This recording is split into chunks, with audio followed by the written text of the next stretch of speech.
I started investigating a series of drownings in my county because the sheriff's office kept calling them accidents, even though every single victim was found clutching a handful of black sand that doesn't exist anywhere in the state. The first one was a teenager named Quarry, found face down in a drainage ditch 3 miles from the nearest river. He'd been missing for 4 days. When they pulled him out, his fingernails were torn and bloody, and in his right hand he was gripping a fistful of jet-black sand so fine it looked like powdered obsidian. The coroner ruled it accidental drowning. The sheriff's report said he probably fell in after a party. But Quarry didn't drink. He didn't even go to parties. I know because I taught him biology 2 years ago, and he was the kind of kid who stayed after class to ask about sediment layers in the nearby quarry. I'm a geologist. Was, really. I still have the title, but I haven't worked for the university since last March. Now I just dig through county death records and drive around at night with a dash cam and a voice recorder, trying to convince anyone who will listen that something is wrong with the water table under Woodhullo. We didn't call it Woodhullo until the 4th drowning. Before that, it was just the old quarry pit, a half-drained scar in the woods where the town used to blast limestone in the 60s. Everyone knew it was dangerous. There were warning signs, chain-link fences, and the whole place had a permanent smell of wet rock and rust. But after Quarry, 3 more people went in over the span of 8 months. Each one was found the same way, lungs full of water, body in a place where the water was never more than 3 feet deep, and that black sand fused to their palm like they'd died squeezing it. I started digging through the Geological Survey archives from the 1940s, back when the quarry was first proposed. The documents were scanned poorly, half-legible, and most of them were just permits and blast schedules. But one memo caught my eye. Dated November 3, 1963, it was a handwritten note from a site foreman to the county planning office.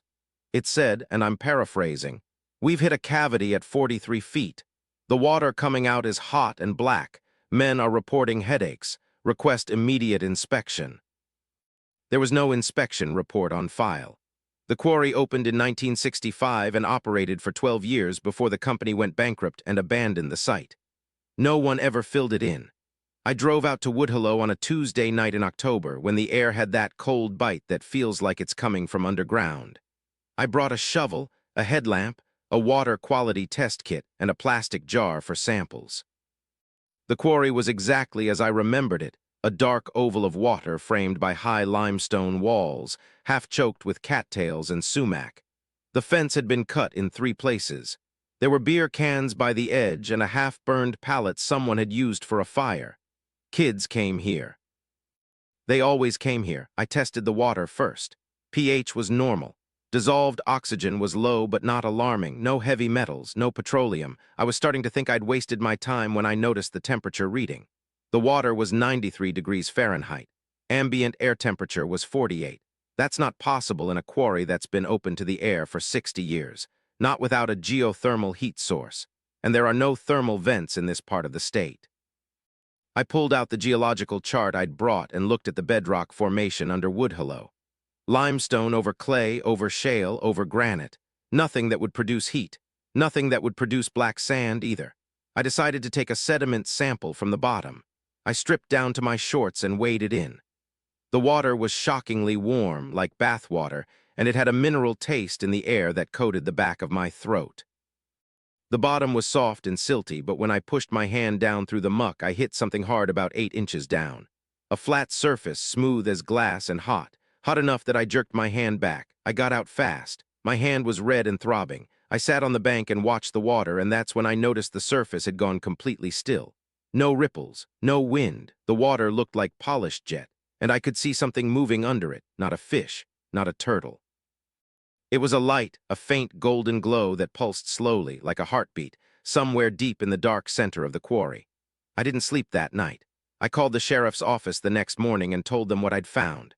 The deputy who answered said he'd pass it along, but I could hear in his voice that he thought I was just another conspiracy nut with a thermometer and too much time. So I did what any reasonable person would do. I went back with a waterproof camera and a weighted line. The camera was a cheap action cam I'd strapped to a metal frame with a dive light. I lowered it into the water and watched the feed on a tablet on the bank. At first, all I saw was brown sediment and the occasional swirl of sand. But around 40 feet down, the image changed. The walls of the quarry pit opened into a larger cavity. The light from my dive lamp hit something reflective, a surface that looked like polished obsidian, curved and smooth, stretching off in all directions. And on that surface there were patterns, grooves and ridges that looked almost like writing, but not any language I've ever seen. It looked organic, like the veins on a leaf or the rings inside a tree trunk. And it was glowing, faintly but unmistakably. I pulled the camera up fast. When it broke the surface, the lens was coated in a thin layer of that black sand. I scraped it off into my sample jar. Then I sat in my truck for an hour trying to figure out what I'd just seen. The next day, I sent the sand to a materials lab at the university. An old colleague owed me a favor. She called me back within 24 hours, which was unusual. Her voice was tight. She said the sand was not a natural mineral formation. It was manufactured. The grain structure showed evidence of precision cutting at a microscopic level, and the composition included elements that shouldn't exist together in stable form at surface pressure. She asked me where I got it. I told her I couldn't say yet. She said, "Whatever it is, it's releasing a low-frequency electromagnetic pulse. Not strong enough to measure from a distance, but if you held it in your hand, it would feel like a vibration, like something humming." Quarry Mills held it in his hand. So did the others. I drove back to Woodhillow that same night. I didn't call anyone. I didn't tell my wife where I was going. I just got in the truck and drove because I needed to understand. I needed to see the bottom of that cavity with my own eyes. I brought scuba gear this time, a wetsuit tanks, a regulator, and a heavy-duty dive light. I told myself I was being careful. I had a rope tied to a tree on the bank. I had a backup light. I had a knife. I was a trained field researcher. I had done this kind of thing in the Gulf of Mexico, in the quarry lakes of Vermont, in the flooded caves of Florida. This was not my first time in dark water, but it was the first time the water felt hungry.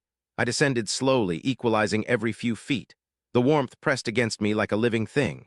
At 20 feet, the light from the surface was gone, and I was swimming in a cloud of suspended sediment. My dive light cut a narrow cone through the dark. At 40 feet, I saw the opening in the quarry wall, a crack about 3 feet wide, leading into the cavity I'd seen on the camera feed. I squeezed through. The passage opened into a chamber so large my light couldn't find the far wall. The floor was smooth and black, curving upward at the edges like the inside of a bowl. And in the center, there was a structure. It looked like a tree made of glass. Black glass shot through with veins of amber light. It rose from the floor of the chamber and branched outward into hundreds of filaments that disappeared into the rock above. The trunk was massive, easily 6 feet in diameter, and the surface was carved with the same organic symbols I'd seen on the camera. The amber veins pulsed in a slow rhythm, and as I swam closer, I felt the vibration my colleague had described. It resonated in my chest, in my teeth, in the marrow of my bones. And then I saw the hands. Embedded in the glass tree at various heights were human hands, dozens of them. Some were skeletal, the bones fused into the black surface. Others were fresh, the skin pale and shrunken, the fingers curled inward. I recognized the high school ring on one of them, Quarry Mills.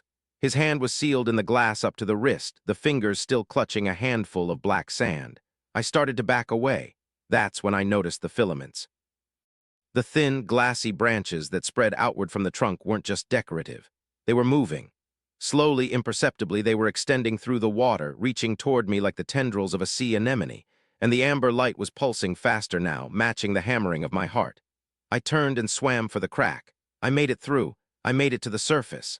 I'm writing this in my truck, parked half a mile from the quarry with the engine running and the doors locked.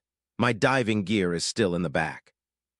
I left it all. I don't want to touch anything that was in that water, but here's the part I can't explain. When I got out of the wetsuit, there was a small cut on my forearm. I must have scraped it on the rock when I squeezed through the crack. It was bleeding, and around the cut there was a ring of black sand, not stuck to my skin, growing out of it. Tiny, crystalline grains pushing through my pores like a rash, like a crop. I tried to wipe it off. It didn't wipe. It's under my skin now. And the sand is humming. I can feel it. A low, steady vibration in my arm, traveling up toward my shoulder. It doesn't hurt, but it itches. And when I press my ear to my wrist, I can hear it. A sound like wind through dry grass, but underneath it, something else. A voice. Not words, not yet, but a rhythm. A pattern, a question. I'm driving to the university hospital. I don't know if they'll be able to help. I don't know if anyone can. But if you're reading this and you live anywhere near Woodhullo, stay away from that quarry. Do not go near the water. Do not touch the sand. And if you start to feel a vibration in your hands, a warmth that shouldn't be there, a humming in your bones, do not ignore it. The tree is still growing. It's been growing for a long time, and I think it's starting to reach for the surface.